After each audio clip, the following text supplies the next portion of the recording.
Que a paz e uma bênção divina acompanhem o dia de cada um que nos ouve nesse momento. Amém, que assim seja. Para quem nos acompanha, imaginem a seguinte declaração. O cérebro humano fabrica os pensamentos, os amores, as memórias e até os medos da mesmíssima maneira que o fígado fabrica a bile. Nossa, isso é bem forte. Pois é, ou seja, a mente seria apenas uma secreção de um órgão físico. E quando o órgão morre e se decompõe, o pensamento simplesmente desliga. Fim da linha. Um vazio absoluto. É uma visão brutal da existência, né? Completamente brutal. E durante séculos, a imensa maioria da humanidade rejeitou violentamente essa ideia mecânica. Com certeza. E hoje o nosso objetivo é entender o porquê dessa rejeição profunda. Exatamente. Nós vamos fazer uma análise aprofundada em uma obra monumental, um texto que tem moldado o pensamento de estudiosos por gerações. O livro é A Teologia Sistemática, escrito pelo renomado autor Louis Berkhof. Ah, um clássico absoluto. Sem dúvida. Mais especificamente, a nossa discussão vai focar no capítulo 64, intitulado Escatologia Individual, a imortalidade da alma. A nossa missão aqui é explorar uma das perguntas mais antigas e persistentes que existem. Afinal, o que acontece com a alma quando o corpo perece? É aniquilação total ou apenas uma transição? É o grande mistério, sabe, que nos acompanha desde que a humanidade começou a enterrar os seus mortos. Desde os primórdios da civilização, a gente olha para a mortalidade física e se recusa a aceitar que a decomposição biológica seja o ponto final da história. É quase instintivo. Exato. E o que torna a abordagem do Berkhof nesse texto tão extraordinária é que ele não lida com essa questão usando apenas sentimentalismo, sabe? Ele traz uma lente teológica, cruza isso com a filosofia clássica e usa a lógica pura para tentar desvendar o que realmente significa ser imortal. Certo, vamos desempacotar isso. Porque ler uma obra tão densa e que toca em algo tão universal é empolgante, mas requer muita precisão. E Berkhof, logo no início do texto, já põe o pé no freio. Ele avisa que a gente precisa limpar o terreno primeiro. Isso. Ele diz que, antes de entrarmos em debates acalorados sobre se a alma vive para sempre ou não, é preciso definir o que a palavra imortalidade de fato significa. Ele aponta que quase toda a confusão moderna sobre esse tema nasce de uma falta de clareza semântica. As pessoas usam a mesma palavra para descrever coisas completamente diferentes, né? E a clareza semântica é o alicerce de todo o argumento dele. Berkhof percebe que colocar tudo no mesmo saco só gera distorção. Faz todo sentido. Então ele divide o conceito em quantas partes? Em 4 camadas distintas. A primeira delas é o que ele chama de imortalidade absoluta. Baseado na primeira carta a Timóteo, capítulo 6, o texto deixa bem claro que essa categoria pertence única e exclusivamente a Deus. Ou seja, não se aplica a nós de jeito nenhum. De jeito nenhum. É uma imortalidade original, que não teve começo, não terá fim, ela é autossustentável e existe completamente fora das limitações do tempo. Entendi. Qualquer outra forma de vida que possua imortalidade tem isso de forma derivada, certo? Depende dessa fonte externa. Sim, exatamente. E é aí que a gente entra na segunda camada, que é a existência contínua. Diferente da imortalidade absoluta de Deus, essa existência contínua é aplicada a todos os espíritos criados. O que inclui, obviamente, a alma humana. Perfeito. Na prática, isso significa que quando o corpo biológico se dissolve e volta para o pó, a alma não entra nesse mesmo processo de dissolução. Ela retém a sua identidade, a sua consciência como um ser individual. É uma garantia de que o eu não deixa de existir. Isso. É vital separar isso da terceira camada, que é estar livre de decadência. Na linguagem teológica dele, esse era o estado original do ser humano antes da queda, lá no Éden. Ah, então o homem não estava sujeito à morte biológica por natureza. Não originalmente, mas possuía a capacidade de morrer caso desobedecesse. Era uma condição provisória, uma imortalidade condicional, sabe? Que acabou sendo perdida. O que nos leva ao estado final, a quarta camada, a imortalidade escatológica, que seria o estado supremo e definitivo da redenção. um estágio onde o ser humano se torna totalmente impermeável à morte. Sim, não existe mais nem a sombra da possibilidade de decair ou morrer. Lendo toda essa categorização, me veio uma imagem bem nítida. É como se a imortalidade fosse um edifício imenso de vários andares. Gostei dessa analogia. Nós humanos, pela nossa própria natureza espiritual, temos acesso automático ao andar térreo, que é essa segunda camada da existência contínua. Nós simplesmente continuamos existindo após o fim do corpo. Exato. Mas a fechadura para a cobertura, que representa a imortalidade absoluta, requer uma chave exclusiva que só o Criador possui. Agora, uma coisa me intriga profundamente nisso tudo. Como a humanidade conseguiu deduzir que existe esse andar térreo? Como assim?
O que nos leva ao estado final, a quarta camada, a imortalidade escatológica, que seria o estado supremo e definitivo da redenção, um estágio onde o ser humano se torna totalmente impermeável à morte. Sim, não existe mais nem a sombra da possibilidade de decair ou morrer.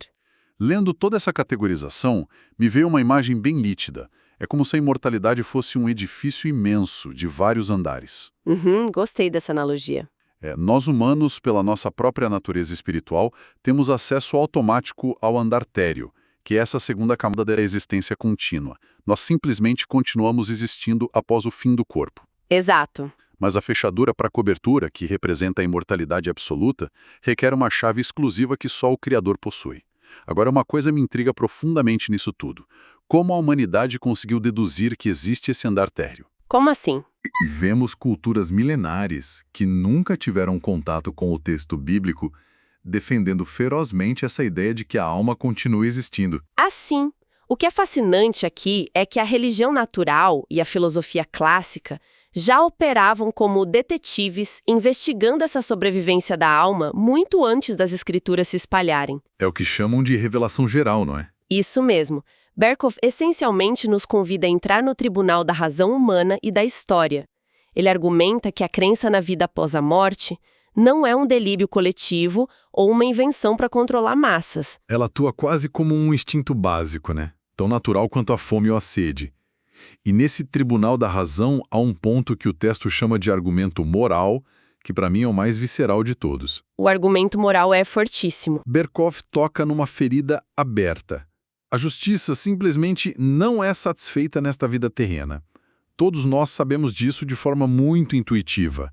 Vemos tiranos e pessoas cruéis que prosperam, acumulam fortunas e morrem tranquilamente em suas camas. Pois é, enquanto pessoas incrivelmente justas enfrentam finais trágicos. Exatamente.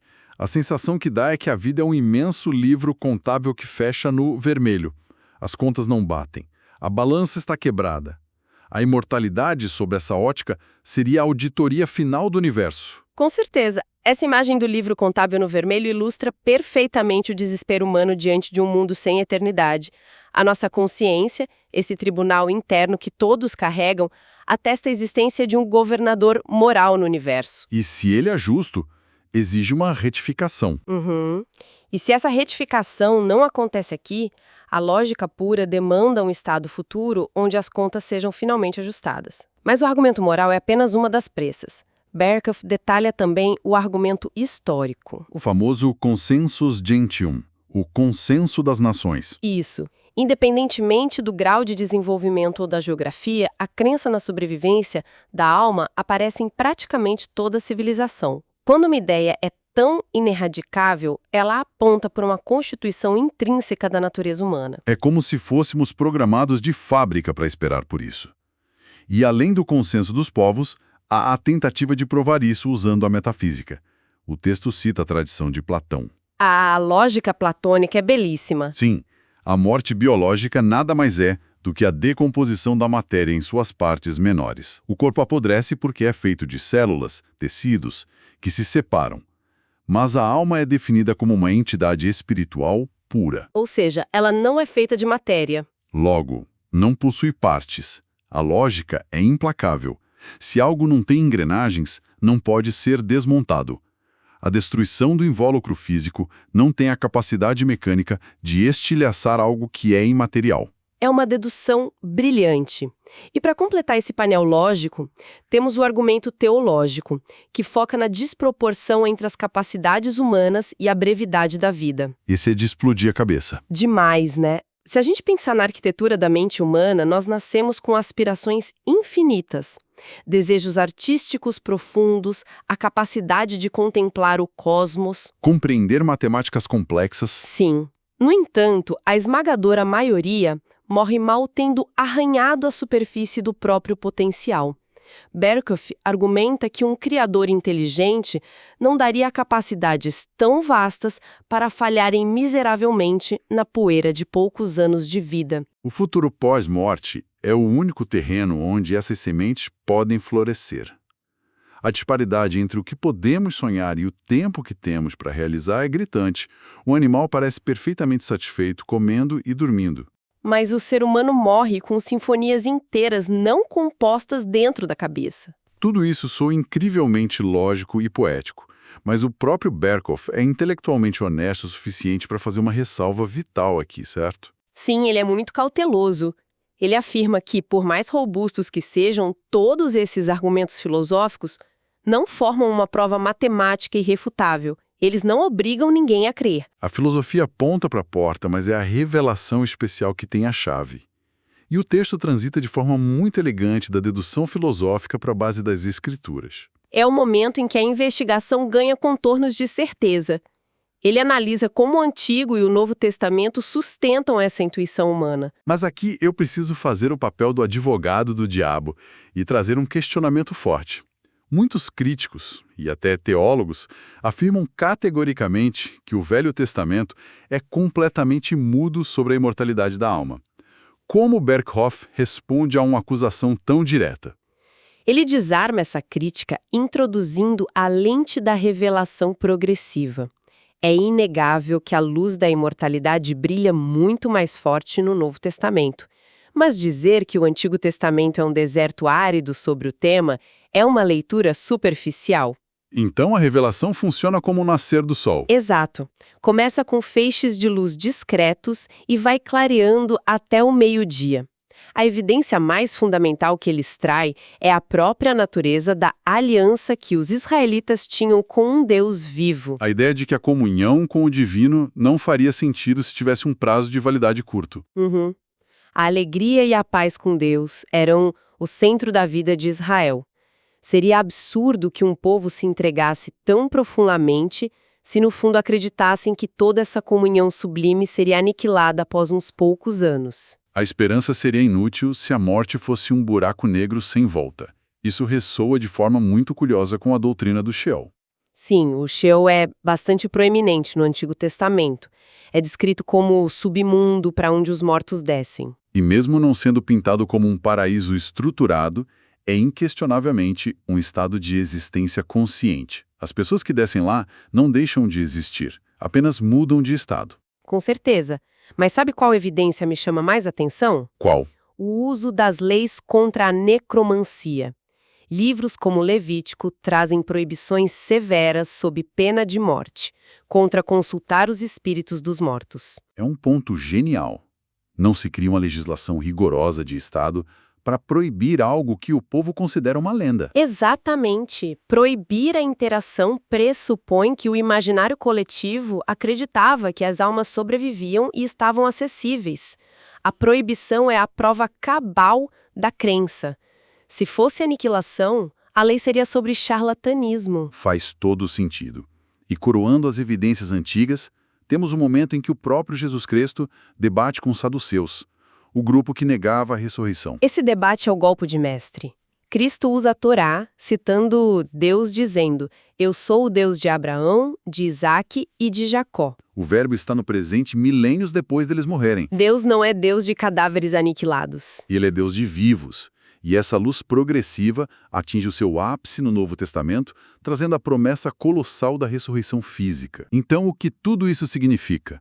Nós temos o instinto primitivo, a lógica da metafísica platônica, o senso moral exigindo um fechamento para as injustiças e o peso de milênios das Escrituras. Um arsenal gigantesco de evidências. Com tudo isso, por que a nossa era moderna entrou num colapso de ceticismo e começou a duvidar tanto da imortalidade? Se conectarmos isso ao quadro geral da história moderna, veremos que essa dúvida não surgiu do vácuo.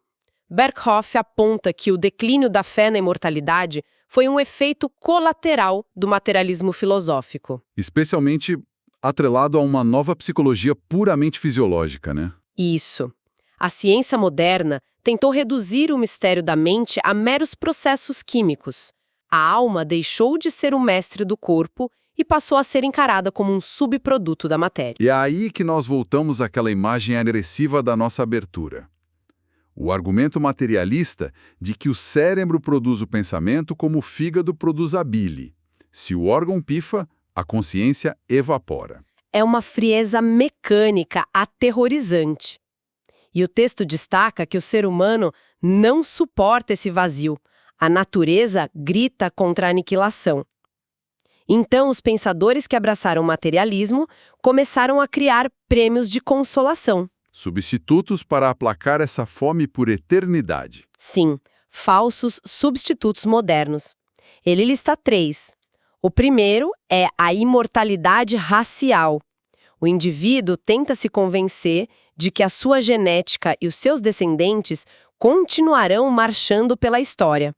Ele vive na raça humana. E o segundo? É a imortalidade de comemoração, impulsionada pelo positivismo. É o desejo febril de ter o nome registrado nos livros de história, ser eternizado em estátuas, ruas. O que nos leva ao terceiro, que é a imortalidade de influência.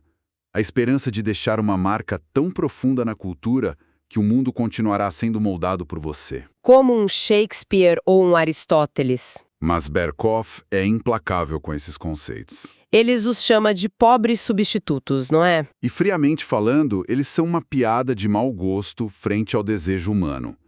Primeiro, porque não oferecem o que a alma anseia, que é a existência consciente. E a preservação da identidade? Mas o que eu acho mais cruel nesses substitutos é o elitismo. A esmagadora maioria das pessoas nunca estará nos livros de história. Seus nomes são esquecidos gerações após os funerais. Pessoas comuns que trabalharam duro não viram estátuas. É verdade. Se a única eternidade é virar verbete de enciclopédia, a existência é um jogo feito apenas por uma microscópica elite. É uma consolação que falha com a pessoa comum. Mas a ciência deu a última palavra sobre isso. De forma alguma. O grande triunfo na reta final da análise de Berkhoff é demonstrar que o próprio materialismo puro começou a ruir por dentro. A maré começou a virar. Aqui é que a coisa fica realmente interessante, porque o texto traz para a discussão o Dr. William James, um dos pais da psicologia moderna. Ele olhou para essa afirmação de que o cérebro fabrica o pensamento e virou o tabuleiro. A analogia dele quebra totalmente o paradigma materialista. Exato. Se o materialismo diz que o cérebro é a fábrica, William James argumenta que talvez o cérebro seja como uma lente de vidro colorido, um prisma. O vidro não cria a luz do sol, ele apenas a transmite. Isso levanta uma questão importante que desmonta a arrogância do materialismo.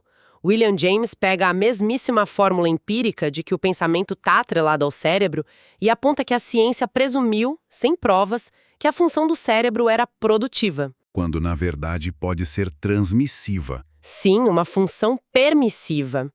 A luz do sol existe independentemente da janela. Se o vitral for destruído, a luz não deixa de existir no universo, apenas deixa de ser filtrada ali.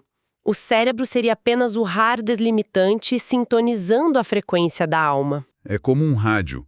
Quebrou o aparelho, a transmissão cessa na sala. Mas o locutor no estúdio invisível continua falando perfeitamente.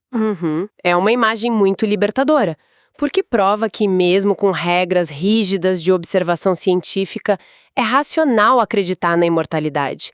A decomposição do órgão transmissor não exige o fim da entidade consciente. Isso abriu portas para que cientistas voltassem a crer numa realidade espiritual sem cometer suicídio intelectual.